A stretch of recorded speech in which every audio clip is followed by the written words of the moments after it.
Tak mungkin ada yang bisa melepaskan jasa muslimin di negeri muslimin ini.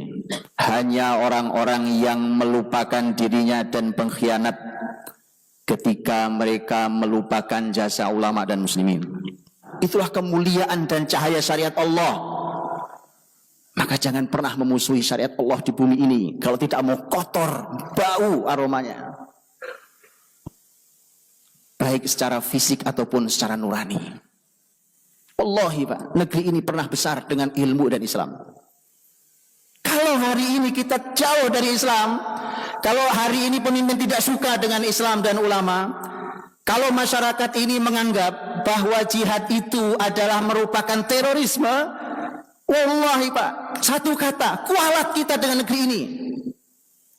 Ulama dulu membebaskan hanya dengan satu kata, jihad mereka. Itu yang mereka kenal, yang mereka ketahui. Para ulama hanya mengenal satu kata untuk membebaskan negeri ini, yaitu jihad. Tidak ada yang lain. Semua. Di Mekah ada Syekh Ahmad Khatib Al-Minangkabawi, ulama besar, Imam Masjidil Haram, abad 19. Beliau adalah guru dari bapak-bapak bangsa di negeri ini. Gurunya Hadratus Syekh Hasyim Asy'ari yang mendirikan Nahdlatul Ulama. Gurunya Kiai Haji Ahmad Dahlan yang mendirikan Muhammadiyah. Beliau juga gurunya ayahnya Hamka, Abdul Karim Amrullah. Yang bukan hanya mengajari ilmu di Mekah, tetapi membawa kegundahan tentang penjajahan di negeri ini, dan beliau selalu mendorong untuk bersatu. Mereka harus pergi, penjajah itu harus hilang dari Indonesia. Kayak ulama semua, Pak.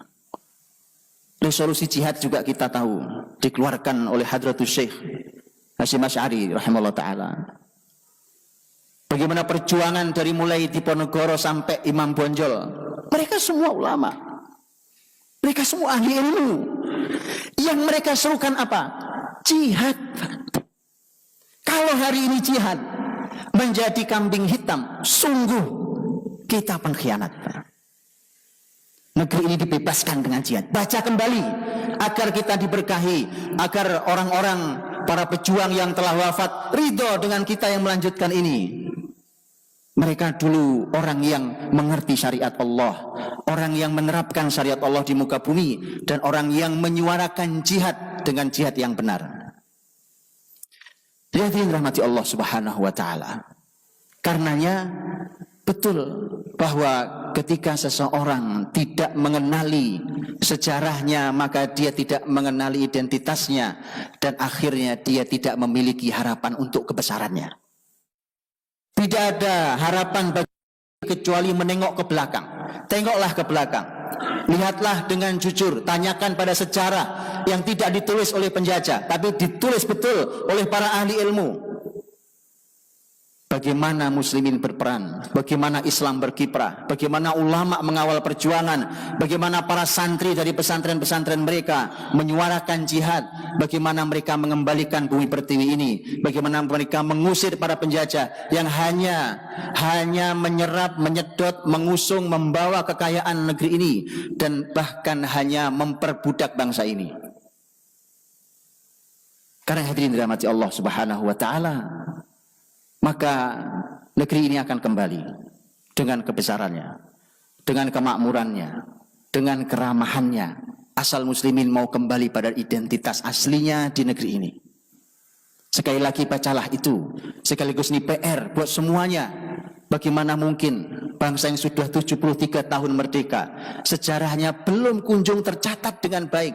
Kurikulum yang disampaikan kepada generasinya belum merupakan kurikulum yang sesungguhnya, yang nyata. Bahkan mungkin saja sengaja disembunyikan, karena kalau dia tidak disembunyikan maka muslimin pasti bangkit di negeri ini. Karena tidak ada jalan lain kecuali itu adalah merupakan karya besar muslimin di negeri ini. Karena yang hadirin rahmati Allah Subhanahu wa taala juga bertepatan dengan bagaimana Indonesia ini memproklamasikan dirinya bebas dari penjajahan yang zalim itu. Maka semoga muslimin sadar, semoga kita tidak membuat kecewa para pejuang yang telah mengorbankan seluruh hidupnya untuk negeri ini. Mudah-mudahan kita bisa kembali, karena nanti kita akan bertemu dengan izin Allah, dengan beliau-beliau di hadapan Allah. Bagaimana kalau mereka menuntut kita yang hanya main-main, hanya menguras uang rakyat seperti dulu penjajah juga menguras uang negeri ini? Bagaimana kalau ternyata kita bertemu dan ditanya oleh para pejuang itu, kau apakan negeri ini? Dulu diperjuangkan dengan luar biasa, kemudian kita sia-siakan. Mereka dulu cinta ilmu, kita tidak suka ilmu. Mereka senang dengan syariat ini, kita curiga dengan syariat ini. Mereka sangat memuliakan para ulama, kita menjatuhkan para ulama.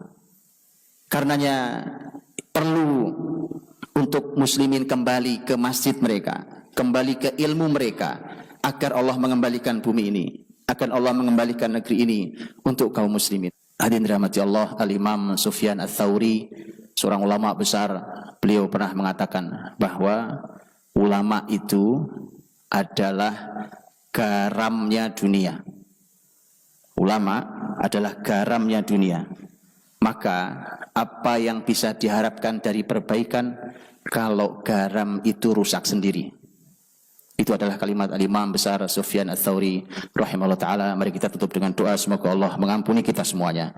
Semoga Allah mengembalikan kemakmuran negeri ini, mengembalikan negeri ini kepada syariat Allah Subhanahu wa ta'ala. Kemudian semoga Allah Subhanahu wa ta'ala meridhai kita.